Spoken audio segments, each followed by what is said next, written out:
জন্মদিনের পার্টি থেকে ফেরার পথে গাড়ির ধাক্কায় গুরুতর আহত যুবকের মৃত্যু। মৃতের নাম বিক্রম রায়।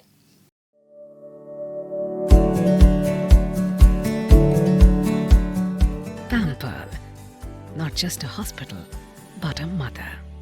গতকাল বিক্রম একটি জন্মদিনের পার্টি থেকে ফিরছিল। বেঙ্গল সাফারি পার্কের কাছে একটি গাড়ির সঙ্গে সংঘর্ষ হয় তার বাইকের। হেলমেট না পরায় মাথায় গুরুতর আঘাত পায় যুবক। এদিকে ঘটনার পর দীর্ঘক্ষণ পড়েছিল যুবক। পরে আহত যুবককে উদ্ধার করে সেবক রোডের একটি বেসরকারি হাসপাতালে ভর্তি করা হয়। ঘটনার খবর পেয়ে হাসপাতালে পৌঁছায় পরিবারের সদস্যরা। চিকিৎসাধীন অবস্থায় আজ মৃত্যু হয় যুবকের।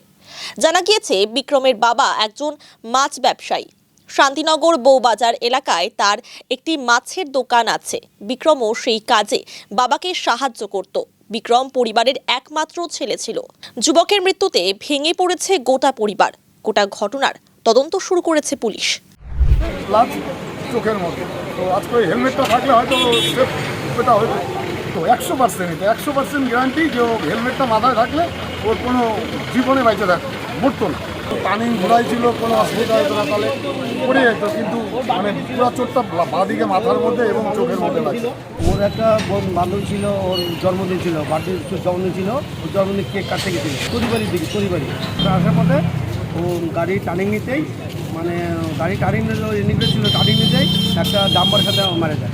হেলমেট ছিল না, তারপরে এখানে পুরো চোখ লেগে না গাড়িটা রাত্রবেলা তো ফিরে নাই। তারপরে ওখানে লাট করেছিল ওনার নেপালি দেখছে, নেপালি একটা ফোন করছে, এখান থেকে ফোন করছে, বলে এরকম একটা গুরুত্ব লাশ পড়ে আসে। তারপরে ফোন করতে ওই ছেলের বাবা বলছে, আপনি যে করে হোক আমার ছেলেটাকে নার্সিংহোমে বা হাসপাতালে নিয়ে আসে। ওরা নিজের গাড়ি করে এখানে ডক্টরকে নিয়ে আসছে, থানা মধ্যে ভর্তি করছে। রাত্রি 10টা এখানে আমাদের 10:30টার মধ্যে ভর্তি হয়েছে। 10টার সময় ঘটনা হয়েছে। মারা গেল আজকে 11টার দিকে মারা গেছে। তো বাবা ছেলে মিলে 2 দিন একসাথে ব্যবসা করে। বাবা একটা ছেলে এক মেয়ে, বয়স 25। খুবই নাজেহাল হয়ে গেছে, একটা ছেলে চলে গেছে। বাবার অবস্থা কী হতে পারে? আর বাবারও তো হার্টের প্রবলেম, মায়েরও প্রবলেম আছে। এখন দেখো বাবা মাকে কী হবে সেটাই টেনশন।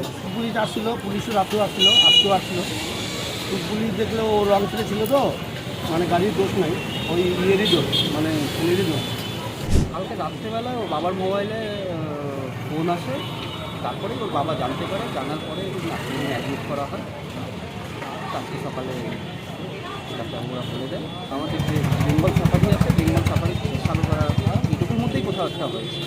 একটা জন্মদিনের প্রোগ্রাম ছিল, সেখানে কোনো বন্ধু জন্মদিন। বাবা ফোন করে, ফোনে তখন একটা আননোন পার্সন ফোনটা তোলার পরে তখন জানতে পারে যে এরকম কথা। রাত্রি 11টা